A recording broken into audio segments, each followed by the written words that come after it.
어제 오전에 뭐 저희도 생중계로 이제 중국의 80주년 전승절 열병식을 중계를 좀 해드렸었는데, 김정은 북한 국무위원장이 상당히 좀 제대로 예우를 받는 모습을 볼 수가 있었거든요. 좀 어떻게 평가를 하십니까? 이제 말씀하신 대로 중국이 김정은 위원장에게 해줄 수 있는 예우는 다 해줬다. 다 해줬다. 그렇게 생각해요. 네. 왜냐하면은 이번 전승절 행사가 시진핑 주석에게 있어서는 반미 연대의 중심에 중국이 있고 그 중국을 이끄는 지도자가 나다. 네. 이런 메시지를 전하고 싶었잖아요. 그런데 거기에 북한이 빠져 있으면 마치 모자이크에서 한 조각이 빠져 있는 것 같잖아요. 네. 그렇기 때문에 김정은 위원장 초청에 많은 공을 기울였을 거고, 그걸 또 김정은 위원장도 적절히 활용했다고 봐요. 그렇기 때문에 이 과정에서 뭐 푸틴 대통령보다 더 예우는 할 수는 없었겠지만, 네. 푸틴 대통령 못지 않은 예우를 했고, 뭐 북러 정상회담은 여러 차례 있었기 때문에 모든 스포트라이트, 씬 스틸러라고 하잖아요. 그 역할을 김정은 위원장이 했다. 그러니까 뭐 시진핑 주석이나 김정은 위원장 모두 자기들이 원하는 바를 이루었다, 이렇게 봅니다. 오른쪽이 상석이니까 그쪽에 당연히 푸틴 대통령을 이렇게 세웠던 것 같고, 왼쪽에 바로 옆자리에 김정은 위원장을 이렇게 세웠다라는 거, 이거 자체로도 뭐 엄청나게 좀 북한의 어떤 지위도 인정을 해주고 뭐 이런 모습이라고 볼 수 있는 거죠. 예, 그렇죠. 결국에는 최상석, 시진핑 주석의 양옆에 누가 서느냐가 관건이었고, 근데 김정은 위원장이 그 자리를 차지했으니까 지금 나오는 말이 뭐예요? 북중러 연대. 연대. 그래서 한미일 대 북중러 구도가 생기는 게 아니냐 많은 걱정을 하잖아요. 네. 그게 바로 시진핑 주석이 이 전승절 행사를 준비하면서 기대했던 효과다. 이미 효과를 거두고 있다고 봅니다. 이번 방중에 딸 주회를 대동을 해서 열차에서 내릴 때 주회의 모습이 포착이 되기도 했었는데, 이게 어제 행사에 같이 갈 거냐 이게 관심이었는데 행사에는 대동을 하지 않았었거든요. 근데 어쨌든 같이 데려가고 그 모습을 노출을 시켰다. 이건 잠재적 후계자로 좀 소개를 했다라고 봐야 되는 걸까요? 예, 뭐 저는 이렇게 표현해요. 후계자 양성 수업을 하고 있다. 양성 수업을. 예, 왜냐하면은 후계자로 지명됐다는 표현을 하기 위해서는요, 공식 명칭이 필요해요. 네. 그러니까 김정은과 같은 경우에도 2010년에 대장 동지 칭호를 부여받았다 하거든요. 이 대장 동지라는 공식 명칭, 예. 이게 후계자를 상징하는 직함이고 그것을 부여받아야 되는데 아직 김주애는 나이가 어려서 그렇다고 보는데, 너무 어리죠. 우리 나이로 초등학생이잖아요. 예, 초등학생. 근데 뭐 대장 동지 이렇게 할 수 없으니까 네. 아직 그런 칭호는 부여받지 못하고 있어요. 예. 그럼에도 불구하고 후계자로서 필요한 일들을 계속 가르치는 거죠. 그래서 미사일 발사 시험장에도 데리고 가고 군 행사에도 데리고 가고 또 이번에 정상회담과 같이 외교 행사에도 대동을 하고 이러면서 어떻게 하는 건지를 현장에서 가르치고 있다. 그렇기 네. 때문에 뭐 후계자로 키우고 있다 이런 표현은 뭐 이제는 더 이상 의문의 부호는 없도록 이렇게 네. 국제사회가 인식할 것 같습니다. 지금 뭐 북한 같은 경우는 3대 세습도까지도 문제였는데, 이렇게 되면 우리는 4대 세습까지도 할 국가다. 뭐 우리나라에서 국가로 인정을 하지 않지만 어쨌든 그거를 이렇게 알리는 거잖아요.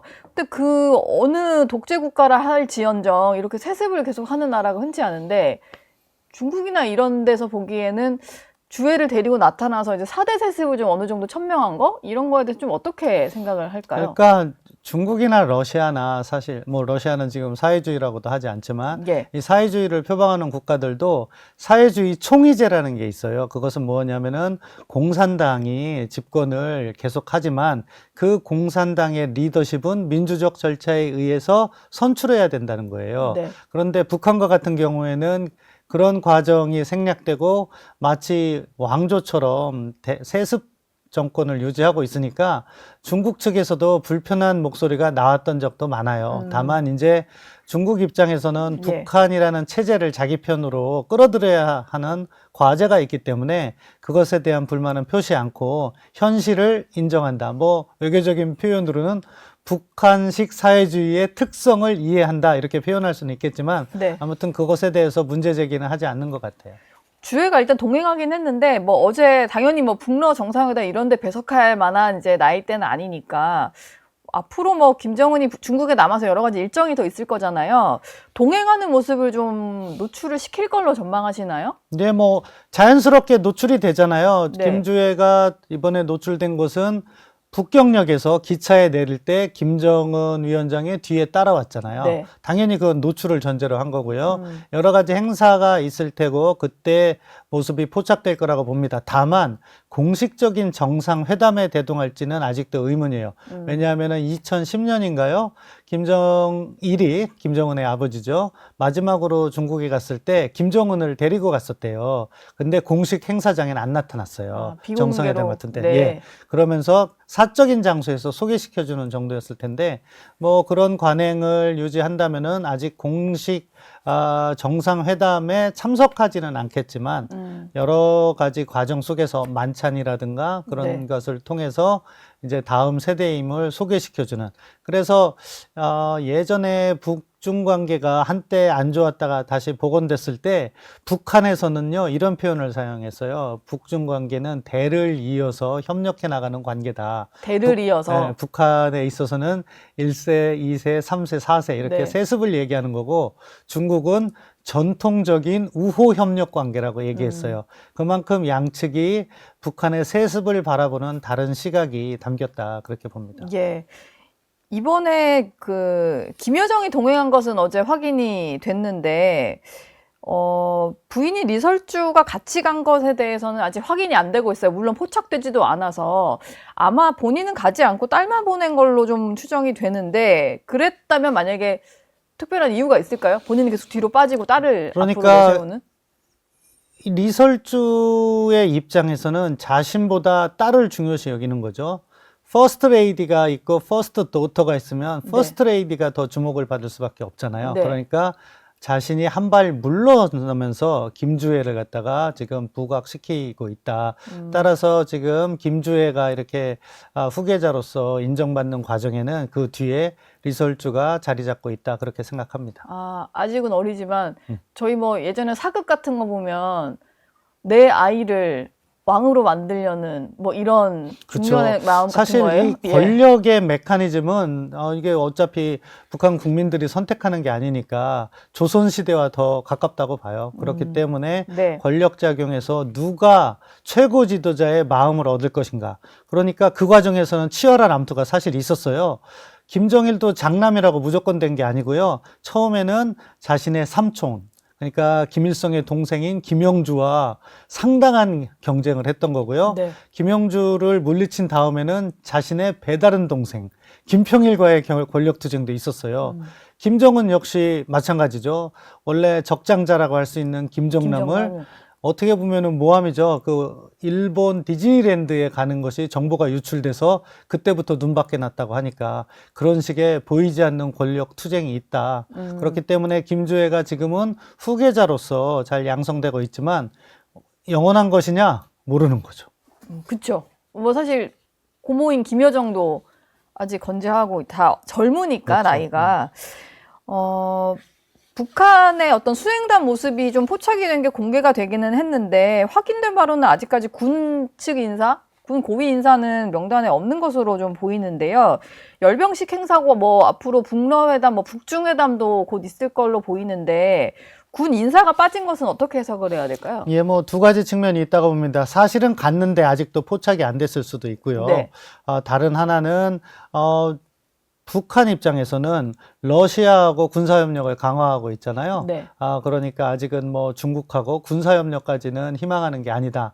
오히려 러시아하고의 군사협력을 하는 과정에 사실은 러시아로부터의 경제적 지원은 김정은이 기대했던 것만은 못할 수가 있어요. 그러니까 이번에 방중의 첫 번째 목적은 경제협력이라고 볼 수 있고요. 네. 어제 김정은 위원장과 푸틴 대통령의 정상회담 모두 발언에서 우리 국내 언론은 그거를 포착하지 못하고 김정은 위원장이 앞으로 계속 돕겠다 이 점만 부각했는데요. 네. 그 돕겠다는 말 다음에 마지막 한 말이 뭐냐면요.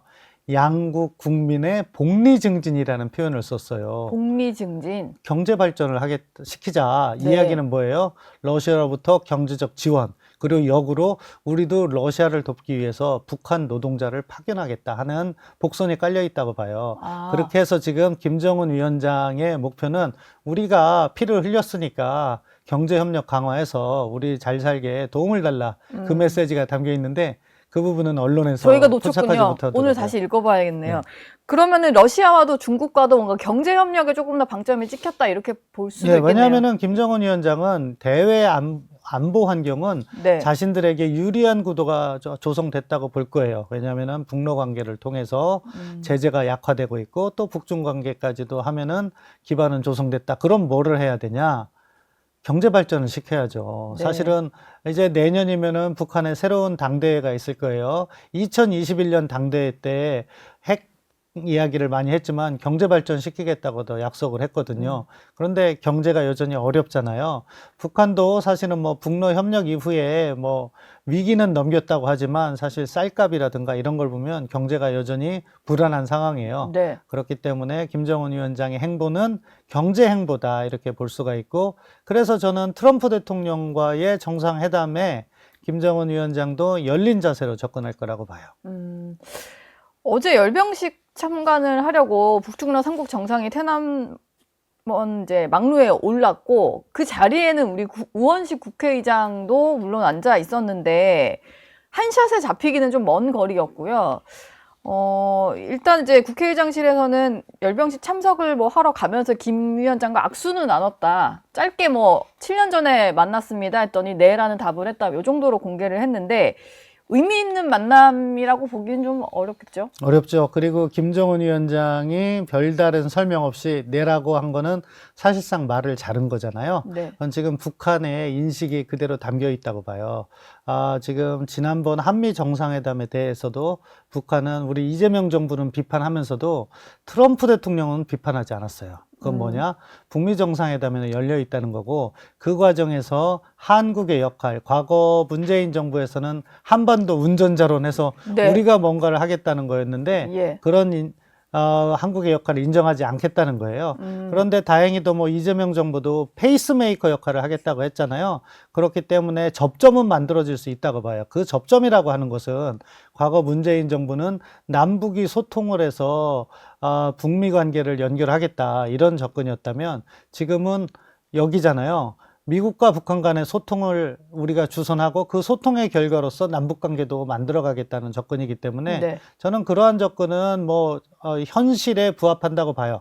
다만 우리가 이때 조심해야 될 것은 북한의 입장이 있는데 우리가 무언가를 해보겠다고 쉽게 얘기하면은 페이스메이커인데 오버페이스를 하는 거죠. 속도를 너무 내는 거죠. 좀 나대는 거. 그렇죠. 예. 그렇게 되면 어떻게 돼요?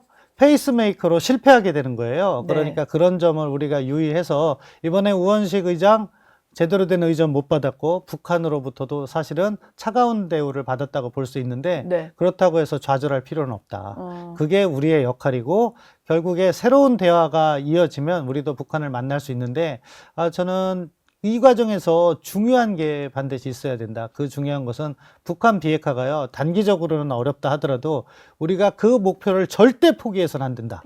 그래서 한반도 비핵화라는 개념을 갖는다 하더라도 계속해서 이 부분을 우리가 유지해 나가고 가야지. 북한 입장에서는요. 미국을 만나는 이유가 이제는 단순해요.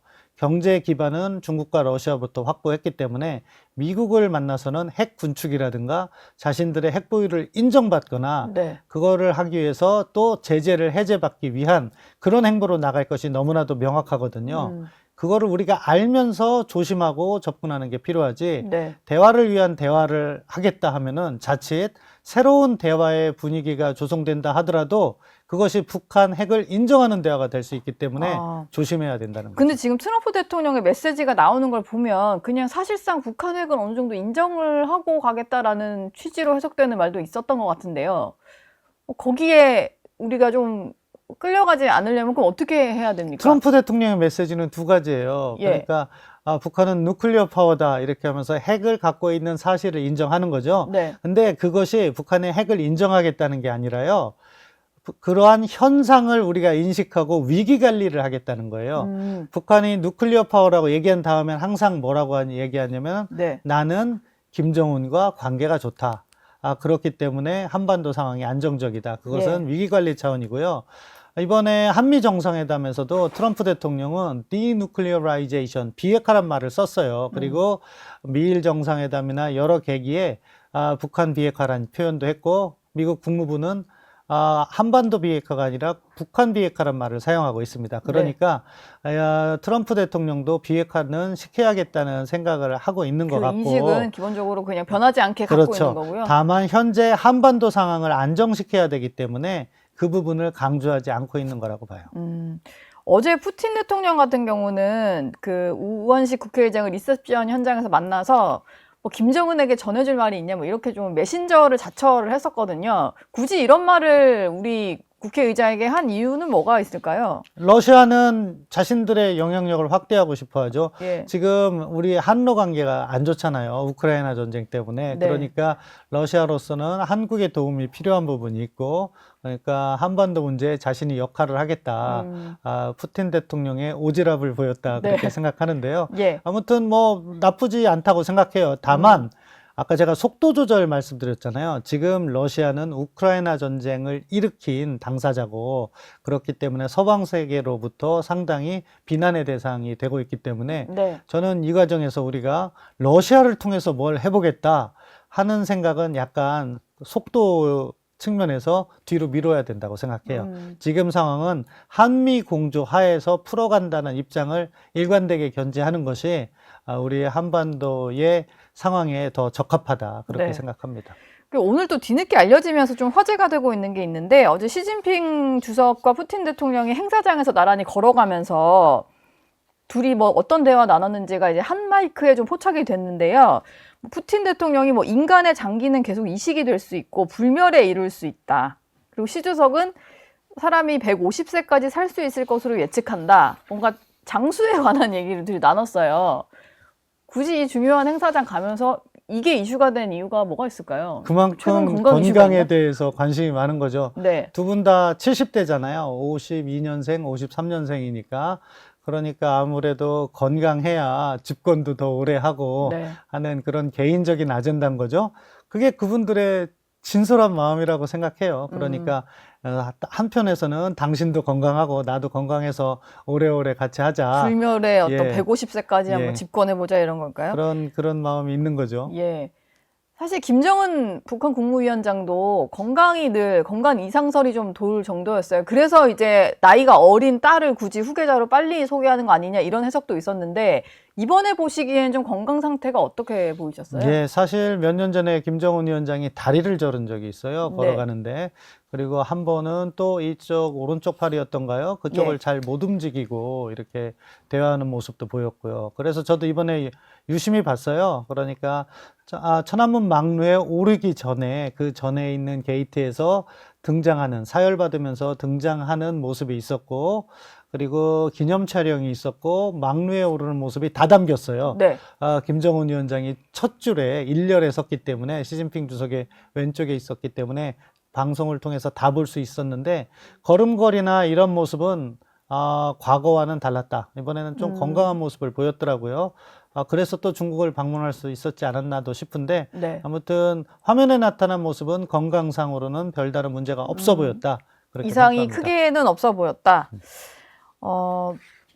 마지막으로 좀 질문을 드려야 될 것 같아요. 듣다 보니 시간이 훌쩍 갔는데 일단 북러 정상회담은 마쳤고 오늘 이르면 북중 정상회담도 있을 것 같고 또 3국 간의 어떤 공동 성명이나 합의가 나올지 이게 좀 가장 관심사인 것 같은데 물론 어제 그 막루에 세 나라 지도자가 서 있는 모습만으로도 뭔가 보여준 메시지가 있겠지만 실제 공동 성명이나 합의가 나온다면 좀 어떤 방향에 맞춘 내용이 될 걸로 보이시나요? 저는 공동성명, 3자 공동성명은 나오지 않을 거라고 나올 봅니다. 걸로 보세요? 정상회담도 하지 않았기 때문에 성명만 따로 내는 경우는 뭐 이례적이라고 봐야 될 거고요. 러시아가 원하지 않아요. 그런 러시아는 러시아가 중심이 되는 북중러 협력이라든가 그런 걸 하고 싶지 지금 중국의 판에서 러시아가 지금 중국이 메인이니까. 그거를 협력하지 않습니다. 그러니까 어떻게 보면 어제 행사가 동상 삼몽이라고 생각해요. 러시아는 우크라이나 전쟁을 풀어가기 위해서 미국과 협력해야 될 부분이 있는 거고 네. 중국도 아직 미국과 관세 협상 끝나지 않았잖아요. 네. 김정은 위원장도 트럼프 대통령과의 정상회담을 열어두고 있다. 그래서 실명 비난을 안 하고 있는 거라고 보이는데, 그렇기 때문에 반미 연대를 함께하는 모습을 보이면서도 나에게 기회가 찾아온다면 나는 트럼프를 만날 것이라는 또 생각도 하고 있는 거죠. 그래서 삼 3자 공동 성명이 나오지 않을 거라고 생각합니다. 네, 동상삼몽이었다 이런 분석까지 해주셨습니다. 네, 지금까지 신범철 세종연구소 수석연구위원과 얘기 나눴습니다. 고맙습니다. 감사합니다. 저희 영상 많이 시청해 주시고요. 좋아요, 구독, 댓글, 알림 설정 꼭 부탁드리겠습니다.